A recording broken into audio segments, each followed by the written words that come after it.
우리 주변 분들에 보면은 물질 때문에, 자녀들 때문에, 때로는 질병 때문에 염려하고 걱정하는 분들을 더러 볼 수가 있잖아요.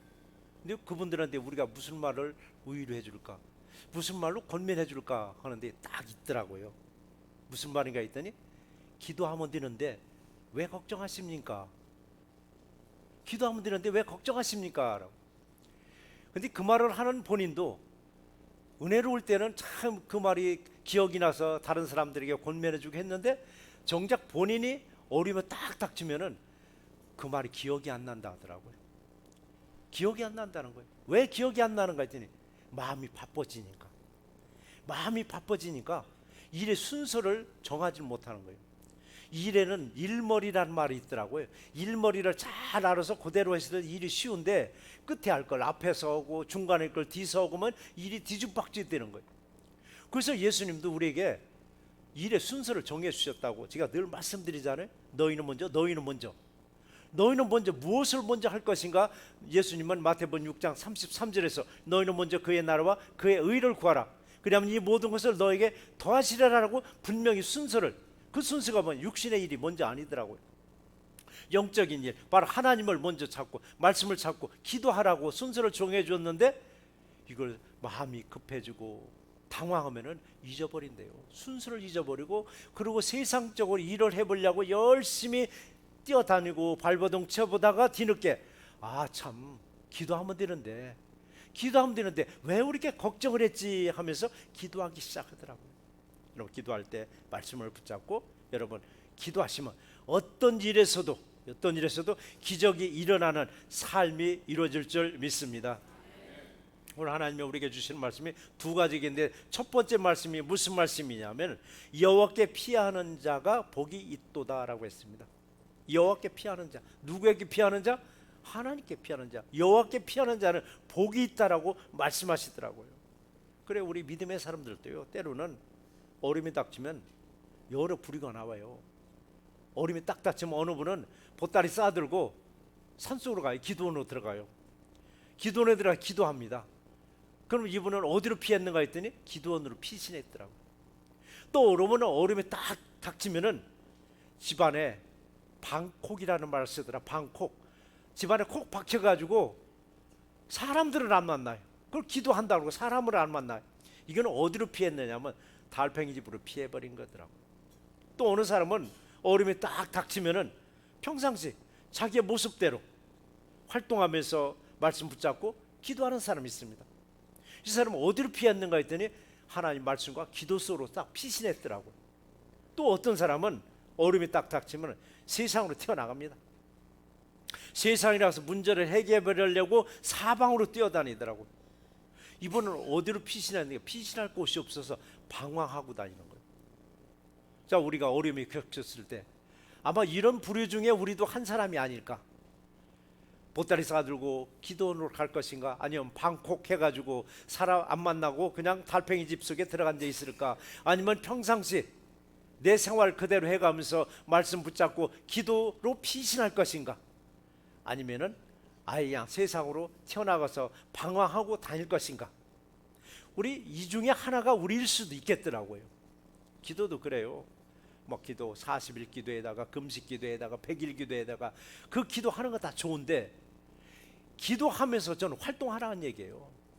기도하면서 움직일 때 성령님이 도와주시는데, 문 걸어 잠그고 방문 걸어 잠그고 기도만 하고 있으면 성령님이 도와주고 싶어도 도와줄 수가 없어요. 그래서 우리가 어떤 일이 상황이 닥치면 말씀 붙잡고 기도하면서 움직일 때, 그때 성령님이 치워지고 움직일 때 성령님이 해결해주는 놀라운 역사가 임할 줄 믿습니다. 기도할 때는 반드시더라고요. 말씀 붙잡고 기도하셔야 돼요. 그러면 내가 말씀과 기도 속으로 내가 다 피신한 거더라고요. 가장 안전한 곳으로 피신한 거예요. 말씀 속으로 피신하는 이것이. 그러므로 어떤 문제 앞에서도 두려워하지 마시고 말씀과 기도로 승리하는 우리 모두가 되시기를 제 이름으로 축원합니다. 그래요. 이렇게 말씀과 기도로 어려움 속에서 다 피신하면요, 신앙생활이 맛이 있다라고요. 우리 신앙생활 맛있게 신앙생활 하셔야 돼요. 맛있게. 맛없는 신앙생활을 하려니까 주일만 되면 교회를 갈까 말까, 예배를 드릴까 말까, 맛이 없으니까, 쓰디쓰니까. 근데 이 신앙생활은 맛이 있어 보세요. 얼마나 좋으냐고요. 이게 오늘 본문에서도 그래 있잖아요. 뭐라고 했어요? 맛을 보고 알라라고 했더라고요. 맛을 보고 알라라고. 맛을 보고 알라라고. 우리 8절을 같이 한번 읽어보실까요? 너희는 여호와의 선하심을 맛보아 알지어다 라고 했습니다. 맛보아 알지어다. 하나님이 우리들을 어떻게 보호하시는지를 맛보아 알지어다 라고 했습니다. 맛을 보라고 했습니다. 음식도 내 입으로 들어가기 전에 먼저 두 기관이 먼저 보더라고요. 먼저 눈으로 보잖아요. 눈으로 보고 그 다음에 코로 맡더라고요. 두 가지로 먼저 보고 입으로 들어가더라고요. 어떤 음식에 따라서는 시각적으로 얼마나 아름다우냐고요. 시각적으로 얼마나 아름다워. 눈으로 먼저 딱 보더라고요. 그리고 또 냄새가 얼마나 솔솔솔 들어오냐고요. 후각으로 먼저 맛을 보더라고요. 그러니까 눈으로 보고 냄새로 보고 냄새로 맡고 그 다음에 입으로 들어가니까 입에서 그 맛이 얼마나 더 환상이냐고요. 오늘 점심 때 한번 기대해 보세요. 오늘 점심 때 눈으로도 봐도 야 참 진하다. 냄새로도 참 구수하다고. 그러고 입으로 먹으면 얼마나 더 맛있느냐고요. 신앙생활도 똑같더라고요. 신앙생활도 항상 맛있게 신앙생활 해야 되는데 이걸 맛있게 신앙생활하니까 신앙생활에 재미가 없는 거예요. 우리 삶을 재밌게 살아야 되고 맛있게 살으셔야 돼요. 일터에서 일할 때도 맛있게 일을 하시고 학교에서 공부할 때도 맛있게 공부할 때 그게 얼마나 살맛이 나느냐고. 살맛이. 이와 마찬가지로 하나님도 우리 나에게 어떻게 하고 계시는가를 금방 깨달는 분들 계세요. 어떻게 깨달으냐? 하나님 우리에게 환경을 통해서 꼭 하나님의 뜻을 전하시더라고요. 이게 환경을 딱 보니까 눈에 보이는 환경이 뭔가 이상한 걸 느껴요. 환경이 뭔가 냄새가 이상한 냄새가 딱 막 느끼는 거예요. 그뿐만 아니라 이 마음의 피부에 뭔가 느끼는 게 딱 오는 거예요. 아, 하나님 뭔가 움직이시는구나. 뭔가 하나님이 내게 뭔가 하실 말씀이 있는가 보다라는 것을 우리는 먼저 영적으로 찾으셔야 돼요. 환경 속에서도 분명히 영적으로 우리에게 눈에 보이게, 귀에 들리게, 마음의 피부로 느끼게끔 딱 주시더라고요. 이걸 딱 알았을 때 아, 하나님이 내게 뭔가 뜻이 있구나. 이걸 하나님이 원하고 계시는구나. 이걸 알았을 때 우리 신앙생활 때 얼마나 맛이 있느냐고요. 그러니까 하나님도 환경으로, 물질로도, 건강으로, 때로는 사람과의 관계를 통해서 여러 가지 방법으로 우리에게 접근하시는데 분명히 알게 하시더라고요. 알게 하는 게 뭐냐? 영적으로 깨어 있으면 항상 여러분이 알아듣고 보고 깨달을 줄 믿습니다. 그래서 하나님이 나에게 찾아오기만 우리는 기다리지 말고 내가 먼저 하나님께 다가갈 수 있는 믿음. 초신자 때는 하나님이 일방적으로 우리를 찾아와서 우리를 억지로라도 끌고서 교회 가게 해서 신앙생활 하게 하셨는데 이제는 어느 정도 신앙이 성숙되면은 하나님이 내게 다가오기를 기다리지 말고 내가 먼저 하나님을 한번 찾아보시기 바랍니다. 이걸 바로 하나님의 마음에 쏙 드는 믿음 생활이 될 줄 믿습니다. 사람과의 관계에서도 그렇더라고요. 좀 껄끄러운 관계에서 네가 먼저 나한테 찾아와야 돼가 아니라 내가 먼저 찾아가고 내가 먼저 손 한번 내밀었을 때 그게 얼마나 사람이 의로 버리고 사람이 더 당당해 보이게 낫느냐고요. 자, 성경에서도 보면 하나님의 마음에 합한 사람들, 하나님의 마음에 맞는 사람들 대표적으로 몇 사람이 나오잖아요. 이게 사울왕, 다윗왕, 그 다음에 솔로몬 왕도 또 있습니다. 솔로몬 왕. 이들은 하나님의 선하심을 이미 맛봐서 아는 사람들이에요. 이미 하나님의 하신 일을 맛을 다 경험한 사람들이더라고요. 그러니까 당연히 이들에게는 하나님의 마음에 맞는 행실을 하는 거예요. 마음에 맞는 기도를 하는 거더라고요. 하더라고요. 한 예를 보면 하나님이 사울 왕을 찾았을 때, 그리고 하나님이 다윗을 찾았을 때 마음에 맞는 사람들이라고 했습니다. 내 마음에 맞는 사람들이라고. 솔로몬이 왕이 돼가지고 기브온 땅에서 일천 번제를 드린 날 밤에 하나님이 솔로몬에게 딱 나타나셨습니다. 딱 나타나서 하신 말씀이 내가 내게 무엇을 줄까? 너는 구하라 라고 했습니다. 구하랍니다. 내가 너에게 무엇을 줄 테니까 너는 구하기만 하라고. 이 말을 들은 솔로몬은 무엇을 구했는가요? 부귀를 구하지 않냐고, 영화도 구하지 않냐고, 지혜를 구하더라고요. 내게 주어진 이 백성들 재판할 때 선악간에 잘 분별할 수 있는 지혜를 달라고 하나님께 구했더니 하나님이 이 말씀을 하시더라고요. 주의 마음에 든지라라고. 하나님 마음에 든지라라고. 이게 기도를 그냥 어마어마하게 많이 수십 시간 해서 하나님이 마음에 드는 게 아니라 단 한마디 몇 마디 했는데 하나님의 마음에 든지라라고 칭찬하시더라고요. 이렇게 하나님의 마음에 맞는다고 했습니다. 하나님의 마음에 맞는다고 했는데 하나님은 후회하지 않으실까 했더니 하나님 후회도 하시더라고요.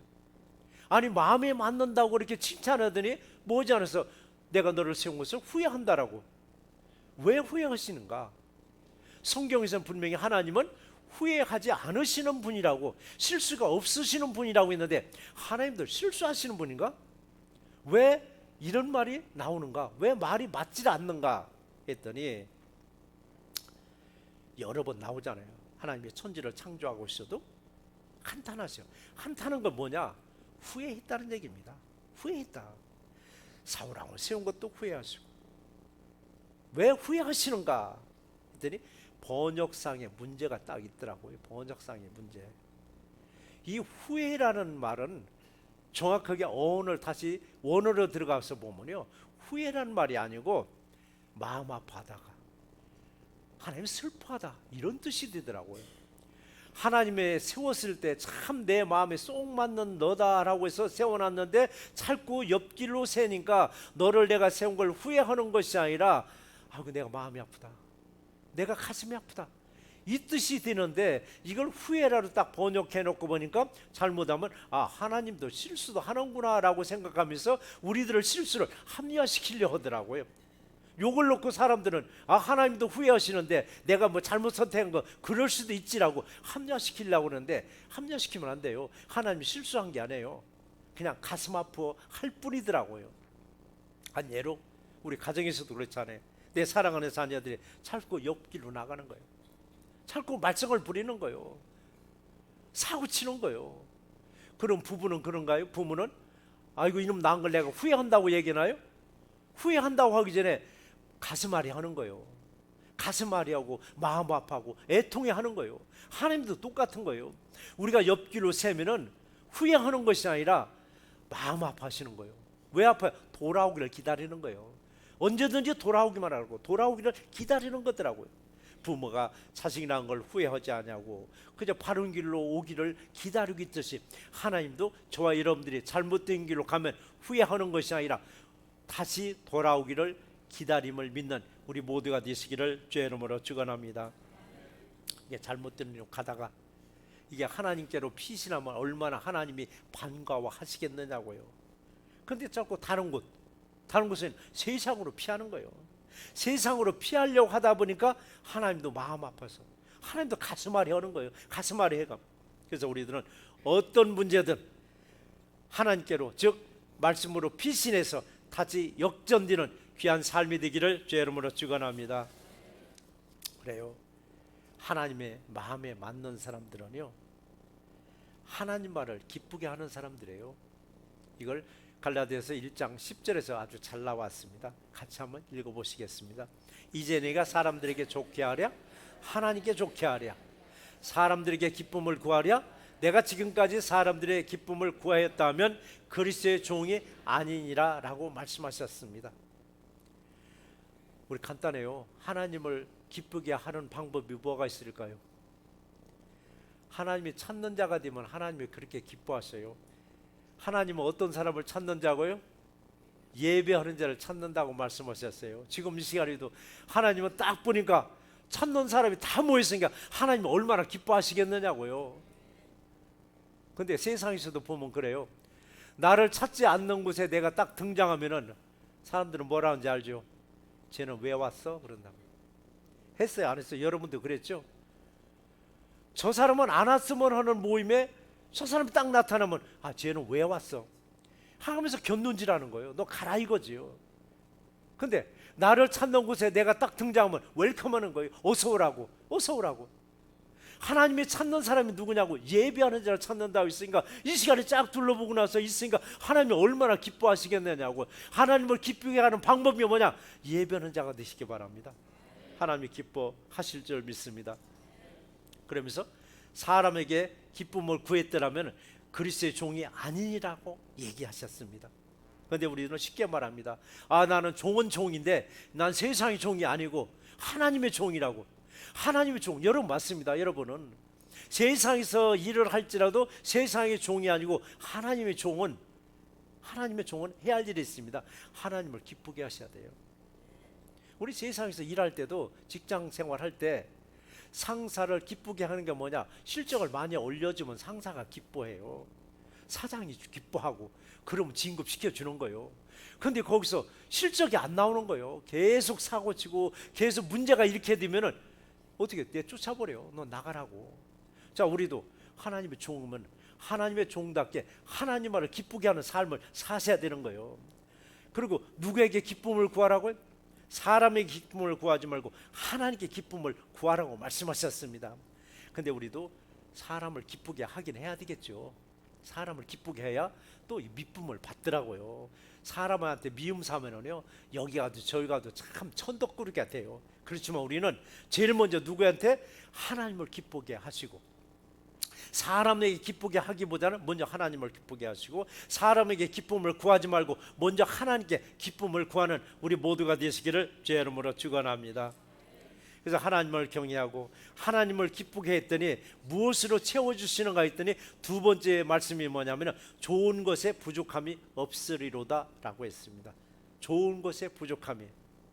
9절 말씀을 같이 한번 읽어보시겠습니다. 너희 성도들아 여호와를 경외하라. 그를 경외하는 자에게는 부족함이 없도다 라고 했습니다. 한 가지 질문하겠습니다. 여러분 살아가시면서 전혀 부족하지 않으시죠? 부족하더라도 아멘 하세요. 왜냐하면 아멘대로 이루어질 줄 믿습니다. 아멘을 확실히 아셔야 돼요. 왜 아멘대로 이루어주시는가를. 어느 분은 그래요. 부족함이 없는 삶을 사시죠 했더니 입을 탁 다물고 아니요 나는 절대 노멘 하려고 했는데, 여러분 아멘은 훈련입니다. 아멘은 훈련이에요. 훈련된 옆에 있는 분이 아멘한 게 나도 모르게 그냥 아멘 해버렸어요. 근데 아멘하고 나니까 아멘대로 이루어지는 역사가 임할 줄 믿습니다. 아멘의 뜻이 뭔지 아시잖아요. 하나님의 말씀이 동의합니다. 그 말씀이 맞습니다. 지당합니다. 부족함이 없지요라고 했을 때 아멘 했더니 그래 너는 그렇지. 넌 부족함이 없는 삶을 내가 누리게 해주마. 이게 아멘의 역사가 이렇게 큰데도 불구하고 아멘을 우리는 인색할 때가 있더라고요. 아멘은 훈련입니다. 나도 모르게 아멘 했더니 그냥 아멘대로 이루어지는 거예요. 아멘대로. 노멘 했더니 노멘대로 안 이루어지더라고요. 여러분 아멘대로 이루어지는 놀라운 역사가 우리 모두에게서 임하기를 주의 이름으로 축원합니다. 자, 9절을 보면 하나님을 경외하는 자라고 나옵니다.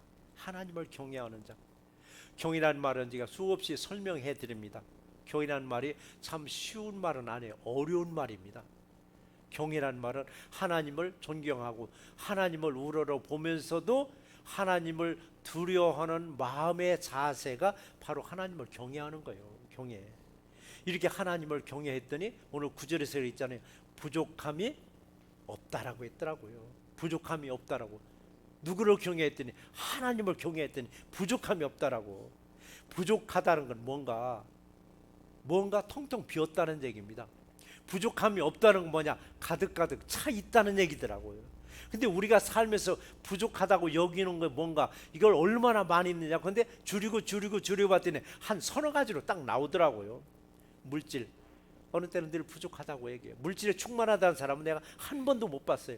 억만장자들도 늘 부족하다 하더라고요. 99를 가진 사람도 하나가 부족하다고 10개 있는 거 뺏어다가 채우려고 하는 게 뭐냐면 물질에 대한 욕심이잖아요. 건강, 아무리 건강을 줘도 건강 부족하다고 하는 분들이 참 많이 있고, 재능이 늘 부족하다고 얘기하잖아요. 근데 하나님을 존경하면서 하나님을 좀 두려워하는 마음을 가졌더니 물질로도 건강으로도 재능으로도 부족함이 없이 채워지는 놀라운 역사가 우리 모두에게서 임하기를 주의 이름으로 축원합니다. 또한 하나님은 부족함이 없는 것을 나쁜 것으로 부족함이 없이 채워주는 것이 아니라 모든 좋은 것으로 채워주신다고 말씀하시기를 10절을 같이 한번 또 읽어보실까요? 젊은 사자는 궁핍하여 줄일지라도 여호와를 찾는 자는 모든 좋은 것에 부족함이 없으리로다 라고 말씀하셨습니다. 여기서 젊은 사자는 뭐냐? 한참 힘있게 일할 수 있는 장정들을 말하고 있습니다. 이 장정도 힘이 넘치는 황후장사도 먹을 것이 없으면 배를 줄여야 돼요. 배가 고픈 거요. 근데 연약한 사람일지라도 하나님을 경외하고 하나님을 찾았더니 양식이 없는 것이 아니라 모든 좋은 것에 부족함이 없이 채워주신다고 말씀하셨습니다. 모든 좋은 것이라고 했습니다. 찌질한 것으로 채워주는 것이 아니라 최고의 것으로 채워주신다고 말씀하셨습니다. 하나님이 우리에게 주시는 것은 최고의 것으로 주실 줄 믿습니다. 최고의 것으로. 그래서 우리 좋은 것이란 뭔가 했더니 대개가 내가 찾고자 하는 것들은 좋은 거더라고요. 내가 찾고자 하는 것들 거의 뭐 비슷비슷해요. 여러분 뭐를 찾고 계세요? 많은 분들이 물질을 많이 찾고 계시고 건강도 찾고 계시고 일터에서 재능이 필요하니까 재능도 우리 찾고 계시더라고요. 다 비슷비슷한 거예요. 그런데 이 찾고 있는 걸 하나님을 경외하는 마음으로 하나님을 찾았더니 물질로도 부족함이 없이, 그리고 건강도 부족함이 없이, 또 여러분의 재능도 부족함이 없이 가득가득 채워주실 줄 믿습니다. 이렇게 아멘은 했는데도 불구하고 현실에서는 물질이 부족하냐래요. 현실에서는 건강도 좀 건강치 못할 때가 있고, 또 일터에서도 재능이 조금 딸릴 때도 있잖아요. 그럴지라도 나는 여호와만 찾겠나이다. 나는 여호와만 경외하겠나이다. 나는 세상을 찾기 전에, 나는 세상을 경외하기 전에 먼저 나는 하나님을 찾고 나는 먼저 여호와를 경외하겠노라고 고백했을 때 여러분의 부족함이 없이 가득가득 채워지는 놀라운 역사가 임할 줄 믿습니다. 이렇게 오로지 여호와만 경외하면서 여호와께만 간구하면은요 어떤 결과를 주시는가 했더니 시편 34편 1절에서 이 말씀을 주십니다. 같이 한번 또 읽어보시겠습니다. 내가 여호와께 간구하며 내게 응답하시고 내 모든 두려움에서 나를 건지셨도다 라고 했습니다. 내 모든 두려움에서 나를 건지셨도다 라고 했습니다. 자, 사람에게 가장 무서운 적은 뭘까요? 가장 무서운 적은, 가난에 찌다려 본 사람은 그러더라고요. 사람에게 가장 무서운 적은 가난이라고 얘기하는 사람도 있고, 귀신에 한번 홀려본 사람은 내게 가장 무서운 적은 귀신이라고 얘기하더라고요. 근데 여러분, 귀신보다도 가난보다도 더 무서운 적이 하나 있습니다. 내 마음엔 두려움입니다. 여러분, 두려움이 가장 무서운 적이에요. 그 두려움이, 의사들이 이구동성으로 하는 말이 하나 있습니다. 암이 저 사람을 죽이는 것이 아니라 절망이 저 사람을 죽이고 있다라고. 절망이지 소망을 가지면 어떤 암도 다 고쳐낸다는 얘기입니다. 다 이겨낼 수 있다는 얘기입니다. 그런데 고쳐주고 있으면서도 나는 큰일 났네 걱정하다 보면 두려움에 감싸다 보니까 결국 절망이 그 사람을 일어나지 못하게 한다는 얘기입니다. 절망이 뭐냐고요? 두려움입니다. 절망은 두려움. 두려울 때 우리는 여호와를 찾으시고 여호와를 기도하시기 바랍니다. 기도하면 걱정이 없을 텐데 우리는 기도를 놓칠 때가 있더라고요. 이때 우리는 하나님을 경외하고 하나님을 찾을 때 우리에게 뭘 줘? 담대한 믿음을 주십니다. 자신감을 주시고 소망을 넘치게 채워주실 줄 믿습니다. 이때 우리에게 두려움이 싹 사라지고 마음에 평화가 충만하고 뭔가 좋은 일이 있다는 설렘이 여러분 앞에 있을 줄 믿습니다. 기대감이 있을 줄 믿습니다. 그래서 어떤 사람이 이런 말을 또 하더라고요. 인생에서 가장 큰 리스크는 뭔가 했더니 배짱이 사라지는 거라 하더라고요. 배짱. 우리 놀랍게 우리 믿음의 사람들은 얼마나 배포가 좋으냐고요. 지푸를 가진 것도 없는데요, 얼마나 배포가 좋냐고요. 그 배포로 여러분 지금까지도 승리해 왔습니다. 그 배포가 뭐니까 내 뒤에 누가 있는가? 내 뒤에 누가 있는가? 한국말로 백이라고 하잖아요. 백. 바로 백그라운드가 누가 있어? 하나님 계시더라고요. 이런 하나님을 찾고 이런 하나님을 경외했더니 여러분에게서 뭐가 있어? 배포가 생기더라고요. 배포가 없다 보니까 바늘 하나 딱 떨어져도 심장이 멈출 것 같다 합니다. 바늘 하나 떨어졌는데도 불구하고 심장이 멈출 것 같다고.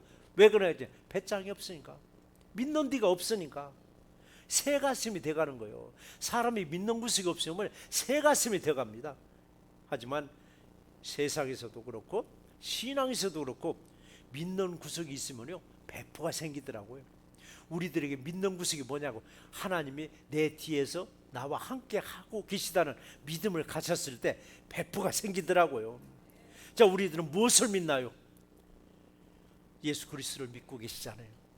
날 구원하신 예수 그리스도가 나와 함께 하고 계시니까 모든 좋은 것에 부족함이 없이 체험을 받아서 기적이 일어나는 우리 모두가 되시기를 주의 이름으로 축원합니다.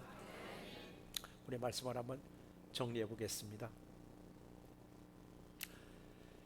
우리들은 주님께 무엇을 구하시나요? 건강을, 물질을, 재능을 구하셨습니다. 건강 때문에, 물질 때문에, 우리 재능 때문에 염려하고 근심하고 걱정하시는 분들에게 기도하면 되는데 왜 걱정하십니까? 라고 우리는 권면합니다. 내가 꼭 필요한 것들을 구하기 전에 먼저 하나님을 경외하라고 하셨습니다. 하나님을 찾으라고 하셨습니다. 그러면 모든 좋은 것에 부족함이 없으리라고 하셨습니다. 하나님을 경외하고 하나님을 찾으세요. 그리할 때 나를 지켜주십니다. 나의 어떤 환난도 비켜가게 하십니다. 하나님을 경외하고 하나님을 찾으세요. 그리하면 지금부터 영혼까지 출입을 지켜주십니다. 하나님을 경외하고 하나님을 찾으세요. 그리하면 우리들을 지켜주시고 보호하는 그늘이 되어주심에 감사만 하시는 새롭게 모두가 되시기를 주의 이름으로 축원합니다.